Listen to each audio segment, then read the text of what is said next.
ಪ್ರೀತಿಯ ವೀಕ್ಷಕರಿಗೆ Shankaranand TV YouTube ವಾಹಿನಿಗೆ ಸ್ವಾಗತ ಸುಸ್ವಾಗತ. ಇವತ್ತಿನ ವಿಡಿಯೋನಲ್ಲಿ ಜೂನ್ ತಿಂಗಳ ಮಾಸ ಭವಿಷ್ಯ ಯಾವ ರೀತಿಯಾಗಿದೆ ಅನ್ನುವಂತಹ ಮಾಹಿತಿಯನ್ನು ತಿಳಿದುಕೊಳ್ಳೋಣ. ಅದಕ್ಕಿಂತ ಮುಂಚಿತವಾಗಿ ಯಾರಾದರೂ ಶಂಕರಾನಂದ ಟಿವಿ ಯೂಟ್ಯೂಬ್ ವಾಹಿನಿಯನ್ನ ಸಬ್ಸ್ಕ್ರೈಬ್ ಮಾಡ್ಕೊಂಡಿಲ್ಲ ಅಂದ್ರೆ ಸಬ್ಸ್ಕ್ರೈಬ್ ಮಾಡ್ಕೊಳ್ಳಿ. ಪಕ್ಕದಲ್ಲೇ ಇರುವಂತಹ ಬೆಲ್ ಐಕಾನ್ ಒತ್ತಿ, ಅದರಿಂದ ನೆಕ್ಸ್ಟ್ ಅಪ್ಲೋಡ್ ಮಾಡುವಂತಹ ವಿಡಿಯೋಗಳು ನಿಮಗೆ ನೋಟಿಫಿಕೇಶನ್ ಮುಖಾಂತರ ಬಂದು ತಲುಪತ್ತೆ. ಹೊಸ ಹೊಸ ಮಾಹಿತಿಗಳನ್ನ ತಿಳ್ಕೊಳ್ಳೋದಕ್ಕೆ ಸಾಧ್ಯವಾಗುತ್ತೆ ಅಂತ ತಿಳಿಸ್ತಾ, ಈ ಒಂದು ಜೂನ್ ತಿಂಗಳಲ್ಲಿ ಬದಲಾವಣೆ ಆಗುವಂತಹ ಗ್ರಹಗಳ ಬಗ್ಗೆ ಮಾಹಿತಿಯನ್ನ ನೋಡೋಣ. ಅದರ ಜೊತೆಗೆ ನಮ್ಮ ರೈತರಿಗೆ ಅನುಕೂಲ ಆಗುವಂತಹ ಮಹೋನ್ನತವಾದಂತಹ ಮಾಹಿತಿಯನ್ನು ಸಹ ಈ ಒಂದು ವಿಡಿಯೋನಲ್ಲಿ ತಿಳ್ಕೊಳ್ಳೋಣ. ಮೊದಲನೇದ ಗ್ರಹ ಬದಲಾವಣೆಗಳು ನೋಡೋಣ. 1ನೇ ತಾರೀಕು 6ನೇ ತಿಂಗಳು 2024 ಕುಜ ಮೇಷ ರಾಶಿಗೆ ಪ್ರವೇಶ ಮಾಡ್ತಾ ಇದ್ದಾನೆ. 12ನೇ ತಾರೀಕು 6ನೇ ತಿಂಗಳು 2024 ಮಿಥುನ ರಾಶಿಗೆ ಶುಕ್ರ ಪ್ರವೇಶ ಮಾಡ್ತಾ ಇದ್ದು, 14ನೇ ತಾರೀಕಿನಂದು ರವಿ ಮತ್ತು ಬುಧ ಗ್ರಹರು ಇಬ್ಬರೂ ಸಹ ತಮ್ಮ ರಾಶಿಯ ಪಲ್ಲಟವನ್ನ ಮಾಡ್ತಾ ಕ್ರಮವಾಗಿ ಇಬ್ಬರೂ ಸಹ ಮಿಥುನ ರಾಶಿಗೆ ಪ್ರವೇಶ ಮಾಡ್ತಾರೆ. ಅದೇ ರೀತಿಯಾಗಿ ಕಟಕ ರಾಶಿಗೆ ಬುಧ 29ನೇ ತಾರೀಕಿನಂದು ಪ್ರವೇಶ ಮಾಡ್ತಾನೆ. ಇದಿಷ್ಟು ಈ ತಿಂಗಳ ಗ್ರಹಗಳ ಸ್ಥಾನ ಪಲ್ಲಟದ ದಿನಾಂಕಗಳು.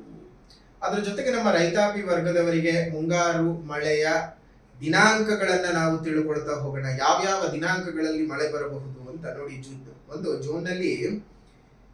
ಜೂನ್ ನಲ್ಲಿ 1ನೇ ತಾರೀಕಿನಿಂದ 7ನೇ ತಾರೀಕಿನವರೆಗೂ ರೋಹಿಣಿಯ ಮಳೆ ಇರುತ್ತೆ. ಈ ರೋಹಿಣಿಯ ಮಳೆಯು ತುಂಬಾ ಸಾಧಾರಣವಾಗಿರುತ್ತೆ. ಅಂತಹ ಹೇಳಿಕೊಳ್ಳುವಂತಹ ಪ್ರಮಾಣದ ಮಳೆಯು ಜೂನ್ ತಿಂಗಳಲ್ಲಿ ಬರಲ್ಲ. ಅದಾದ ನಂತರದಲ್ಲಿ 7ನೇ ತಾರೀಕಿನಿಂದ 21ನೇ ತಾರೀಕಿನವರೆಗೂ ಮೃಗಶಿರಾ ಮಳೆ ಇರುತ್ತೆ.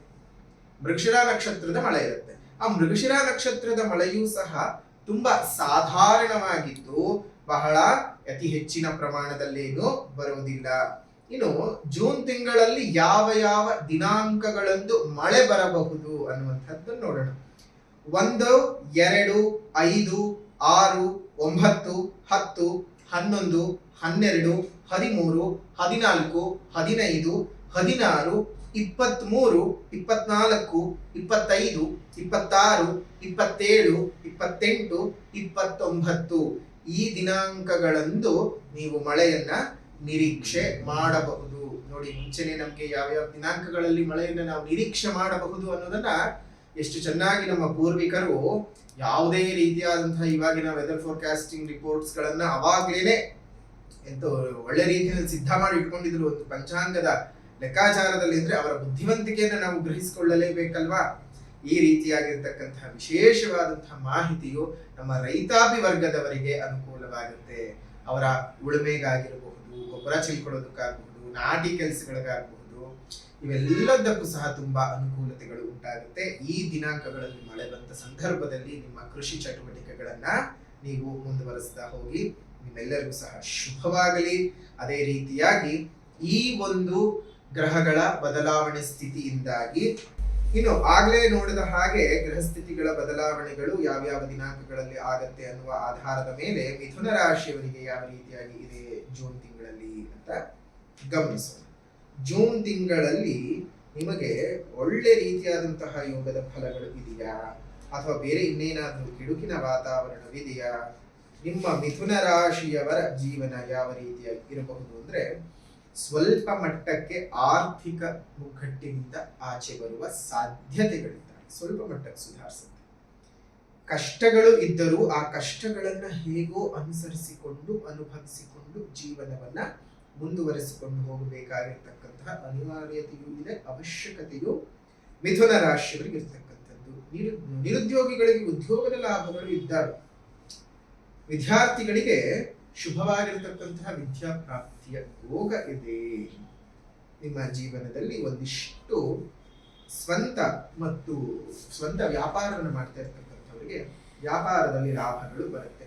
ಕೆಲಸ ಕಾರ್ಯಗಳು ಏನು ಅರ್ಧಕ್ಕೆ ನಿಂತು ಹೋಗಿದ್ವು, ಆ ಕೆಲಸ ಕಾರ್ಯಗಳು ನಿಮ್ಮಂತೆಯೇ ಆಗುವುದು ಮತ್ತು ಕೆಲಸ ಕಾರ್ಯಗಳಲ್ಲಿ ಅಭಿವೃದ್ಧಿ ಆಗ್ತಕ್ಕಂತಹ ವಿಚಾರಗಳನ್ನ ಇದೇ ಒಂದು ಜೂನ್ ತಿಂಗಳಲ್ಲಿ ನಾವು ಮಿಥುನ ರಾಶಿಯವರಿಗೆ ನೋಡಬಹುದಾಗಿರ್ತಕ್ಕಂಥದ್ದು. ಈ ಸಂಘ ಸಂಸ್ಥೆಗಳನ್ನ ನಡೆಸ್ತಕ್ಕಂಥವ್ರಿಗೆ, ಬ್ಯಾಂಕ್ಗಳನ್ನ ನಡೆಸ್ತಕ್ಕಂಥವ್ರಿಗೆ ಆದಾಯ ದ್ವಿಗುಣ ಮಾಡ್ತದೆ. ಲೇವಾದೇವಿ ವ್ಯವಹಾರವನ್ನ ಮಾಡ್ತಕ್ಕಂಥವ್ರು ಆದಾಯ ಅಧಿಕವಾಗುವಂತಹ ಸಂದರ್ಭಗಳು ಉಂಟು. ಅದೇ ರೀತಿಯಾಗಿ ಯಾರು IT ಸೆಕ್ಟರ್ಗಳಲ್ಲಿ ಕೆಲಸವನ್ನ ಮಾಡ್ತಾ ಇದ್ದೀರಿ, ಇನ್ನು ಒಳ್ಳೆ ರೀತಿಯಲ್ಲಿ ಕೆಲಸವನ್ನು ಯಾರು ಹುಡುಕ್ತಾ ಇದ್ದೀರಿ, ಪೊಸಿಷನ್ ಚೇಂಜ್ ಮಾಡ್ಕೊಳ್ಬೇಕು ಹಾಗೆ ಹೀಗೆ ಅಂದ್ರೆ ಇದು ಒಳ್ಳೆ ಟೈಮ್ ಇದೆ, ನೀವು ಚೇಂಜ್ ಮಾಡ್ಕೊಳ್ಬಹುದು. ಆದ್ರೆ ಎಷ್ಟೊಂದು ಜನ ಕೇಳ್ತಾರೆ, ಗುರುಗಳೇ ಚೆನ್ನಾಗಿಲ್ಲ ಅಂದಾಗ್ಲೇ ನಮ್ಮ ಬದುಕು ಎಷ್ಟೋ ಚೆನ್ನಾಗಿರುತ್ತೆ, ಚೆನ್ನಾಗಿದೆ ಅಂದಾಗ್ಲಿಲ್ಲ ಹಾಳಾಗ್ಬಿಡುತ್ತಲ್ಲ ಯಾಕೆ ಅಂತ ಹಲವಾರು ಜನ ಪ್ರಶ್ನೆಯನ್ನು ಕೇಳುತ್ತಾರೆ. ನೋಡಿ, ಅವರವರ ಬದುಕಿನಲ್ಲಿ ನಿರ್ಧಾರಗಳನ್ನ ಯಾವ ರೀತಿಯಾಗಿ ನೀವು ಮಾಡಿಕೊಳ್ತೀರಿ ಅನ್ನುವಂಥದ್ದರ ಆಧಾರದ ಮೇಲೆ ನಿಂತ್ಕೊಂಡಿರಲ್ಲ ಬದುಕು. ನಿಮ್ಮ ನಿರ್ಧಾರಗಳು ನಿಮ್ಮ ಜಾತಕದ ಸಮಯದ ಆಧಾರದ ಮೇಲೆ ನಿರ್ಧರಿತವಾಗ್ತವೆ. ಶುಭ ರೀತಿಯಾದಂತಹ ಘಟನೆಗಳು, ಶುಭ ರೀತಿಯಾಗಿರ್ತಕ್ಕಂತಹ ಗ್ರಹಸ್ಥಿತಿಯ ಪ್ರಭಾವಗಳು ಇದ್ದ ಸಂದರ್ಭದಲ್ಲಿ ನಿಮಗೆ ಅದೇ ರೀತಿಯಾಗಿರ್ತಕ್ಕಂತಹ ಪ್ರಭಾವದ ಒಂದು ಗ್ರಹದ ಸ್ಥಿತಿಗಳ ಆಧಾರದ ಒಳಗೇನೆ ನಿಮ್ಮ ಜೀವನ ನಡೀತಾ ಚೆನ್ನಾಗಿರುತ್ತೆ. ಅದೇ ಕೆಟ್ಟ ಪ್ರಭಾವಕ್ಕೆ ಸೆಲಕ್ ಹಾಕೊಂಡ್ರೋ ಪುನಃ ಅದೇ ರೀತಿಯಲ್ಲಿ ಕೆಡುಕುಗಳೇ ನಿಮಗೆ ಆಗ್ತಾ ಹೋಗುತ್ತೆ. ಹಾಗಾಗಿ ಸ್ವಲ್ಪ ಜಾಗ್ರತೆಯಾಗಿರಿ. ಅದಕ್ಕೆ ನಾವು ಪ್ರತಿ ಬಾರಿಯೂ ಹೇಳ್ತೀವಿ, ಜನ್ಮ ಜಾತಕವನ್ನು ತೋರಿಸ್ಕೊಳ್ಳಿ. ಜನ್ಮ ಜಾತಕದ ಆಧಾರದಲ್ಲಿಯೇ ನಿಮ್ಮ ಜೀವನವನ್ನು ಮುಂದುವರಿಸಿಕೊಂಡು ಹೋಗೋದು ಉತ್ತಮವಾದಂತಹದ್ದು. ಅನಿರೀಕ್ಷಿತವಾಗಿ ಈ ತಿಂಗಳಲ್ಲಿ ಒಂದಿಷ್ಟು ಪ್ರಯಾಣಗಳನ್ನ ನೀವು ಮಾಡಬೇಕಾಗುತ್ತೆ. ಕೋರ್ಟು ಕಚೇರಿ ಕೆಲಸಗಳಿದ್ರೆ ಮುಂದಕ್ಕೆ ಹೋಗುತ್ತೆ. ದಾಂಪತ್ಯದಲ್ಲಿ ಯಾಕೋ ಮತ್ತೆ ಪುನಃ ವಿರಸಗಳು ಉಂಟಾಗ್ತಾ ಇರುತ್ತೆ. ವಿನಾಕಾರಣ ಕುಟುಂಬದಲ್ಲಿ ಬಿಕ್ಕಟ್ಟುಗಳು, ಆರ್ಥಿಕ ಸ್ಥಿತಿ ಸರಿ ಹೋಗ್ತಾ ಇದ್ರು ಎಲ್ಲೋ ಒಂದು ಕಡೆ ದಂಪತಿಗಳ ನಡುವೆ ಅಪರಂಬಿಕೆಗಳು ಹೆಚ್ಚಿಗೆ ಆಗ್ತಕ್ಕಂಥದ್ದು. ಒಳ್ಳೆ ರೀತಿ ಬೆಳವಣಿಗೆಗಳು ಕೆಲ ವಿಚಾರಗಳಲ್ಲಿ ಜೂನ್ ತಿಂಗಳಲ್ಲಿ ಇಲ್ಲ. ಈ ಒಂದು ಮಿಥುನ ರಾಶಿಯವರಿಗೆ ಜಾಗ್ರತೆಯಾಗಿ ಇರಿ. ಹಾಗಾದ್ರೆ ಏನಪ್ಪಾ ಪರಿಹಾರ ಮಾಡಿಕೊಳ್ಬೇಕು ಅಂತಂದ್ರೆ, ಮೊದಲನೇದಾಗಿ ಸಾಮಾಜಿಕ ಪರಿಹಾರ. ಸಾಧ್ಯವಾದ ಕಡೆ ಗಿಡಗಳನ್ನ ನೆಟ್ಟು ಪೋಷಣೆ ಮಾಡಿ, ನಿಮ್ಮ ಸುತ್ತ ಇರತಕ್ಕಂತಹ ಉದ್ಯಾನವನಗಳಲ್ಲಿ ಒಂದೊಂದು ಹಣ್ಣಿನ ಗಿಡಗಳನ್ನು ಕೊಟ್ಟು ಪೋಷಣೆ ಮಾಡಿಸಿ. ಮುಂದಿನ 4-6 ವರ್ಷಗಳಲ್ಲಿ ಅದು ಬೆಳೆದು ನಿಂತು ಒಳ್ಳೆ ರೀತಿಯಾಗಿರ್ತಕ್ಕಂತಹ ಒಂದು ಜೀವನದಲ್ಲಿ ಅನುಕೂಲತೆಯನ್ನು ಸೃಷ್ಟಿ ಮಾಡಿಕೊಳ್ಳಬಹುದಾಗಿರ್ತಕ್ಕಂತಹ ಒಂದು ಜೀವನವನ್ನ ಬೇರೆಯವರಿಗೂ ರೂಪಣೆ ಮಾಡಿಕೊಟ್ಟು ನಿಮ್ಮ ಬದುಕನ್ನು ಹೊಸನಾಗಿಟ್ಟುಕೊಳ್ಳುವಂತಹ ಸಂದರ್ಭಗಳು ಉಂಟಾಗ್ತದೆ.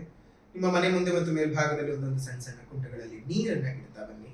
ಅದರಿಂದ ಮುಂದಿನ ದಿನಮಾನಗಳಲ್ಲಿ ಎಷ್ಟೋ ಒಳ್ಳೆ ರೀತಿಯಾದಂತಹ ಸಂತಸದಾಯಕವಾದಂತಹ ವಿಚಾರಗಳನ್ನು ನೀವು ಕೇಳೋಕೆ ಸಾಧ್ಯತೆ ಇದೆ. ಒಬ್ಬರನ್ನ ನೋಡ್ಕೊಳ್ಳೋದ್ರಿಂದ, ಒಂದು ಪ್ರಾಣಿಯನ್ನು ಸಾಕೋದ್ರಿಂದ, ಒಂದು ಪಕ್ಷಿಗೆ ಸಹಕರಿಸೋದ್ರಿಂದ ನಿಮ್ಮ ಜೀವನದಲ್ಲಿ ಶುಭ ರೀತಿಯ ಬದಲಾವಣೆಗಳನ್ನ, ಪಶುಗಳನ್ನ ಕಾಪಾಡಿದ್ದ ಪಶುಪತಿನಾಥನೇ ಕೊಡ್ತಾ ಬರ್ತಾನೆ. ಯೋಚನೆ ಮಾಡುವಂತ ಅವಶ್ಯಕತೆ ಇಲ್ಲ. ಇನ್ನು ಆಧ್ಯಾತ್ಮಿಕವಾದ ಪರಿಹಾರ ಅಂತ ಹೇಳಿದ್ರೆ, ಈ ಒಂದು ತಿಂಗಳಲ್ಲಿ ಮಿಥುನ ರಾಶಿಯವರು ಮಾಡ್ಕೊಳ್ಬೇಕಾದಂತಹ ಆಧ್ಯಾತ್ಮಿಕವಾದ ಪರಿಹಾರನಾದ್ರೂ ಏನಪ್ಪಾ ಅಂತ ಹೇಳಿದ್ರೆ, ಈ ಒಂದು ತಿಂಗಳು ನೀವು ಮಾಡ್ಕೊಳ್ಬೇಕಾಗಿರೋದು ಮೀನಾಕ್ಷಿ ಅಷ್ಟಕಂ. ಈ ತಿಂಗಳಲ್ಲಿ ನೀವು ಮಾಡ್ಕೊಳ್ಬೇಕಾಗಿರುವಂತಹ ಪರಿಹಾರನಾದ್ರೂ ಏನಪ್ಪಾ ಅಂದ್ರೆ, ಮೀನಾಕ್ಷಿ ಅಷ್ಟಕಂ ಸ್ತೋತ್ರದ ಪಠಣವನ್ನ ಮಾಡಿ. ಮೀನಾಕ್ಷಿ ಅಷ್ಟಕಂ ಸ್ತೋತ್ರದ ಪಠಣವನ್ನ ಮಾಡೋದ್ರಿಂದ ಬಹಳ ಶುಭ ಫಲಗಳು ಉಂಟಾಗುತ್ತೆ. ಶುಭವಾಗಲಿ ಮಿಥುನ ರಾಶಿಯವರ ಈ ಒಂದು ಜೂನ್ ತಿಂಗಳ ಮಾಸ ಭವಿಷ್ಯವನ್ನ ಇಲ್ಲಿಗೆ ಮುಕ್ತಾಯ ಮಾಡೋಣ. ವಿಡಿಯೋ ಇಷ್ಟ ಆಗಿದ್ರೆ ಲೈಕ್ ಮಾಡಿ, ಶೇರ್ ಮಾಡಿ, ಕಮೆಂಟ್ ಮಾಡಿ. ಮತ್ತೆ ಮುಂದಿನ ವಿಡಿಯೋನಲ್ಲಿ ಭೇಟಿ ಮಾಡ್ತೇನೆ. ಅಲ್ಲಿವರೆಗೂ ನಮಸ್ಕಾರ. ಲೋಕಾ ಸಮಸ್ತಾ ಸುಖಿನೋ ಭವಂತು, ಸಕಲ ಸನ್ಮಂಗಳಾನಿ ಭವಂತು, ಸರ್ವೇ ಜನಾಃ ಸುಖಿನೋ ಭವಂತು, ಸಮಸ್ತ ಸನ್ಮಂಗಳಾನಿ ಭವಂತು.